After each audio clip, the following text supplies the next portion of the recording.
Hi friends, welcome back to rainbow study point. आज का हमारा कंसेप्ट है मार्जिनल या सेमी मॉडल्स। ये ग्रामर का एक बहुत ही इंपॉर्टेंट कंसेप्ट है।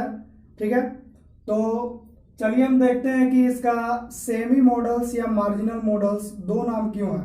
ठीक है, और इस दोनों नाम में क्या डिफरेंस है और ये दोनों नामों के साथ क्या क्या अर्थ प्रदत्त करता है, देता है। ठीक है, तो आइए आपके सामने कुछ सेंटेंसेस लिखे हुए हैं, उसको हम लोग डिस्क्राइब करते हैं। तो फर्स्ट ऑफ ऑल देखिए, सेमी या मार्जिनल मॉडल्स डेयर या नीड। तो डेयर मीन्स होता है टू बी कोरेजियस, साहस करना। ठीक है, या हिम्मत करना।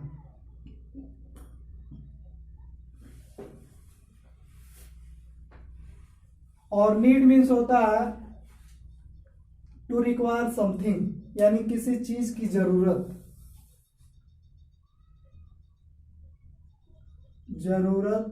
या आवश्यकता होना।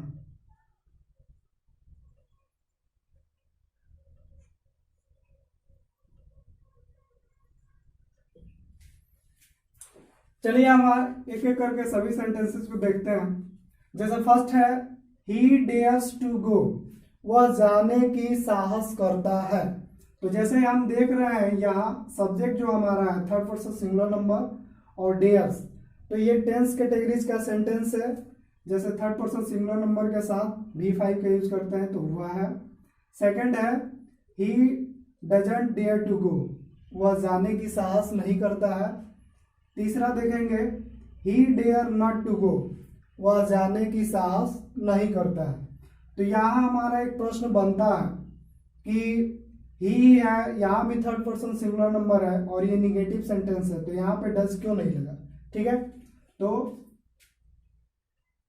इसकी चर्चा हम थोड़ी देर बाद में करते हैं। चलिए दूसरे सेंटेंस को देख रहे हैं, ही नीड्स टू रीड, वह उसे पढ़ने की जरूरत है।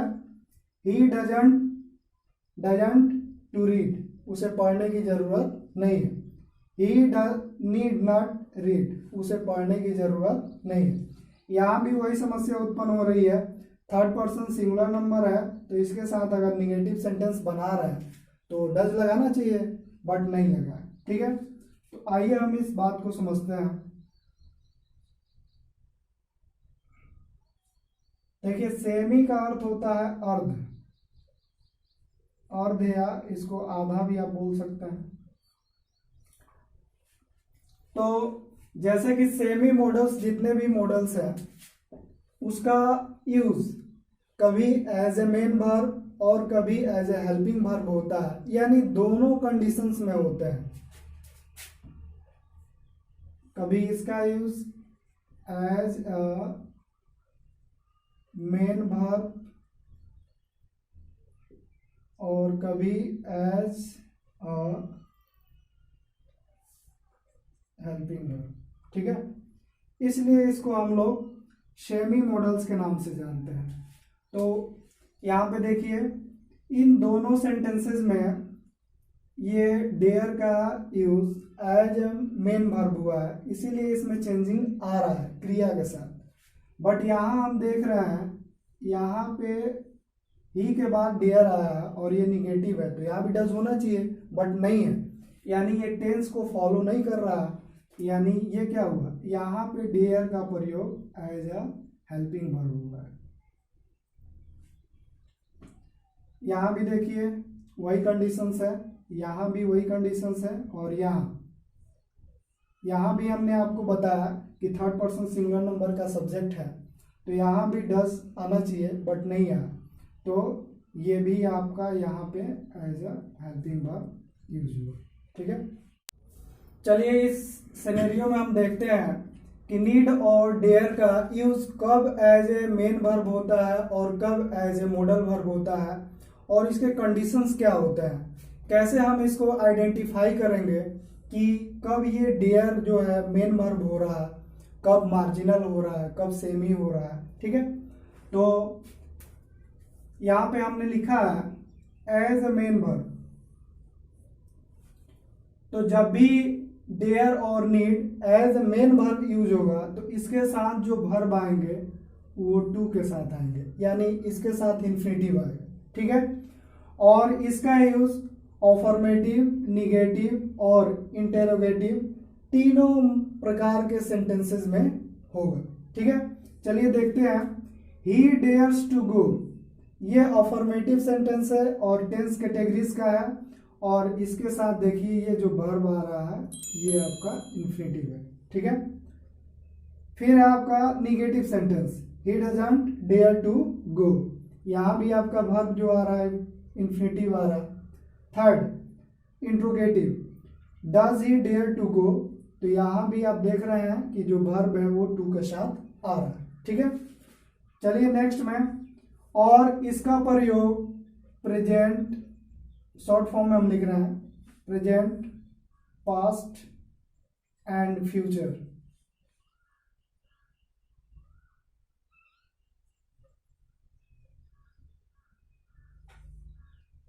तीनों प्रकार के सेंटेंसेस में होता है।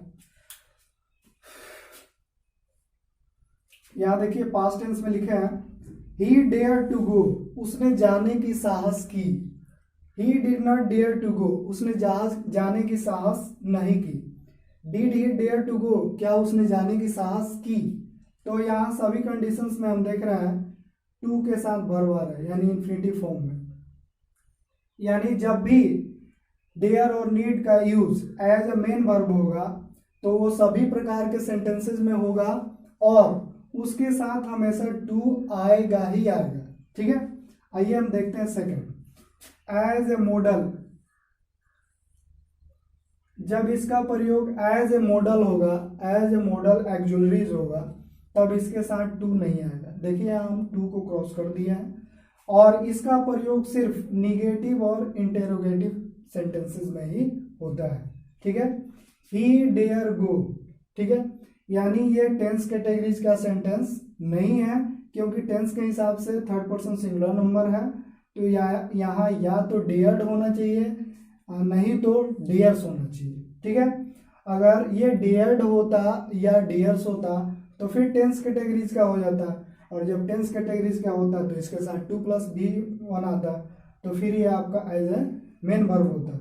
तो अभी हम आपको बताया है कि एज ए मॉडल इसका यूज सिर्फ निगेटिव और इंटेरोगेटिव सेंटेंस में होगा, तो ये ना तो निगेटिव है और ना ही इंटेरोगेटिव है, इसलिए ये आपका सेंटेंस जो है गलत है, ठीक है। दूसरा देखिए, हमने बताया इसको कि एज ए मॉडल ये निगेटिव और इंटेरोगेटिव होगा। ही डेयर नॉट गो, ठीक है। तो यहाँ देख रहे हैं कि यहाँ जो गो है इसके साथ टू नहीं आ रहा है, ठीक है, और ये टेंस कैटेगरीज का भी सेंटेंस नहीं है, तो इस तरह से ये यहाँ पे जो डेयर हुआ वो आपका मॉडल्स हेल्पिंग वर्ब होगा, ठीक है। डेयर ही गो, क्या वो जाने की साहस करता है, अर्थ में कोई डिफरेंस नहीं आएगा, अर्थ वही आएगा, जो अर्थ ये दे रहा था वही अर्थ ये भी देगा। जैसे यहाँ पे हमने देखा he does not dare to go, उसने जाने की साहस, वह जाने की साहस नहीं करता है, तो इसका भी सेम अर्थ वही है, ही डेयर नॉट गो, ठीक है। डेयर ही गो, तो यहाँ भी देखिए एज अ मॉडल, और यहाँ पे देखिए without to. Dare he not go, ये इंटेरोगेटिव निगेटिव है, तो यहाँ भी देखिए वर्ब आपका विदाउट टू है, ठीक है। तो इसका भी हम प्रेजेंट, पास्ट और फ्यूचर तीनों प्रकार के सेंटेंसेस में करते हैं, टेंसेस में, और इसका प्रयोग सिर्फ प्रेजेंट, पास्ट और इसका यूज फ्यूचर में नहीं होता, ठीक है। इस तरह से हम देखें कि कहाँ पे डेयर और नीड का use as a modal verb हो रहा है और कहाँ पे एज ए मेन वर्ब हो रहा है, और उसके कंडीशंस क्या क्या है। जैसा कि नीड का मतलब हम बताए हैं, जरूरत होना या आवश्यकता होना, जरूरत होना या आवश्यकता होना।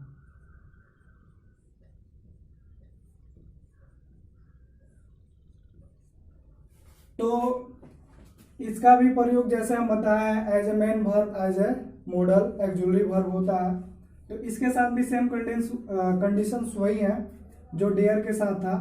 तो इसका भी यूज जैसे हम एज ए मेन वर्ब करेंगे तो इसके साथ टू आएगा यानी इन्फिनेटिव आएगा। और इसका जो यूज हम सभी प्रकार के सेंटेंसेस में करते हैं, अफर्मेटिव, निगेटिव, इंटेरोगेटिव में, और प्रेजेंट, पास्ट और फ्यूचर सभी प्रकार के टेंसेस में भी करते हैं हम लोग। जैसे यहाँ देखिए पहला जो सेंटेंस 3 लिखे हुए हैं, ही नीड्स टू गो, तो यहाँ टेंस कैटेगरी का सेंटेंस है, थर्ड पर्सन सिंगुलर नंबर के साथ। यहाँ पे B5 का यूज हुआ है और यहाँ पे देख रहे हैं हम इन्फिनेटिव का यूज हुआ है। ठीक है, he doesn't need to go, does he need to go. तो यहाँ हम सभी देख रहे हैं तीनों प्रकार के सेंटेंस में 2 + V1 का यूज हो रहा है। ठीक है, आगे देखिए, तो ये प्रेजेंट टेंस थे और ये next, he needed to go. तो यहाँ जैसे हम जानते हैं किसी भी V1 में डी या ईडी प्लस कर देते हैं तो वो पास्ट कैटेगरी बन जाता है, पास्ट पार्टिसिपल बन जाता है। तो यहाँ पे देखिए ही नीडेड टू गो, उसे जाने की जरूरत थी या हुई। ठीक है, तो यहाँ पे देखिए आप इन्फिनेटिव का प्रयोग हो रहा है, यहाँ भी, यहाँ भी। ठीक है, यहाँ भी देखिए विल सेल का प्रयोग हम जानते हैं कि फ्यूचर टेंस में होता है, तो ये फ्यूचर टेंस हो गए। और यहाँ पर भी 2 + V1 का यूज हो रहा है। यानी नीड का भी प्रयोग present tense, past tense, future tense तीन प्रकार के टेंसेस में होते हैं।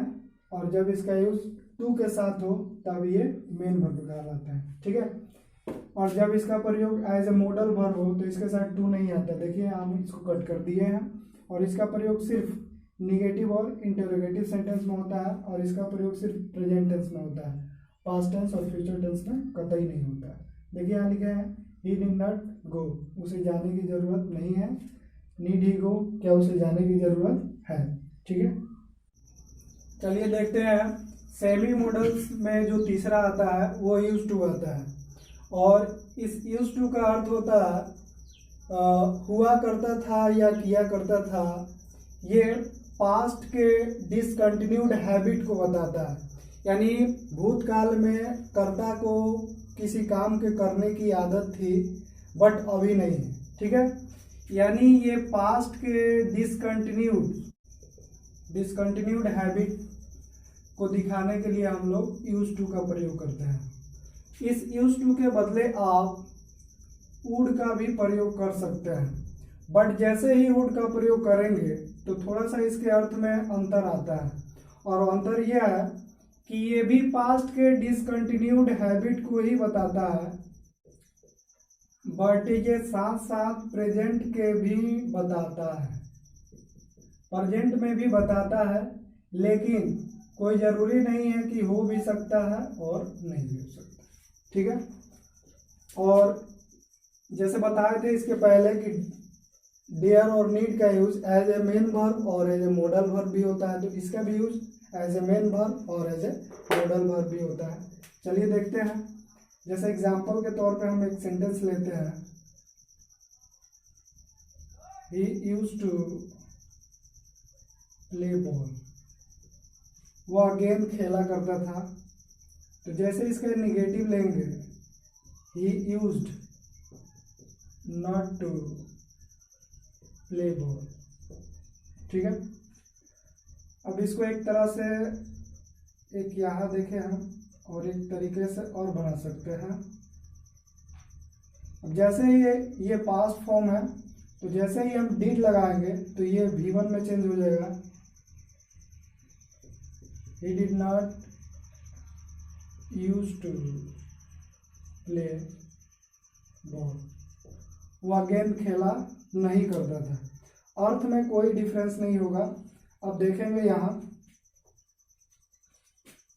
इस यूज के पहले ये आपका MB आ गया, सॉरी हेल्पिंग वर्ब आ गया, यानी यहाँ पे इसका use as a main verb हो रहा है, और ये हो गया आपका हेल्पिंग वर्ब। बट यहाँ देख रहे हैं ये भी निगेटिव सेंटेंस है, बट इसमें कोई डू डज डिड नहीं लगा है, यानी इसका प्रयोग यहाँ पे सिर्फ एज अ हेल्पिंग वर्ब हो रहा है। ठीक है, तो इस तरीके से आप देखें कि इसका भी यूज दोनों तरीके से हो रहा है। एक तीसरा इसका जो डिफेक्ट है वो थोड़ा सा हम देख लेते हैं। और ये डिफेक्ट मीन्स होता है कमी, और कमी में एक स्ट्रक्चर बनता है, और वो स्ट्रक्चर है सब्जेक्ट प्लस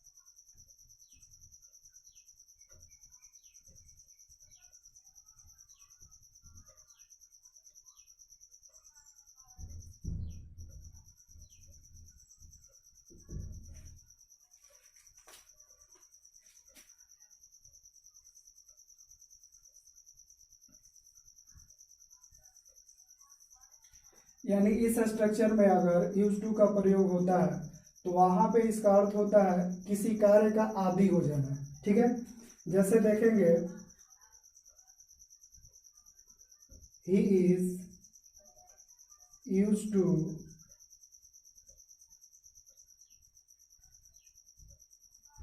प्लेइंग बॉल, वह गेंद खेलने का आदी है। तो जैसे इज आर एम ये प्रेजेंट टेंस को डिनोट करेंगे, वाज वेयर पास्ट टेंस को डिनोट करेंगे, और हैज या हैव बीन ये भी आपके प्रेजेंट को ही कंटिन्यूड वर्ब को डिनोट करेंगे, और विल या शैल भी ये आपको फ्यूचर को डिनोट करेंगे।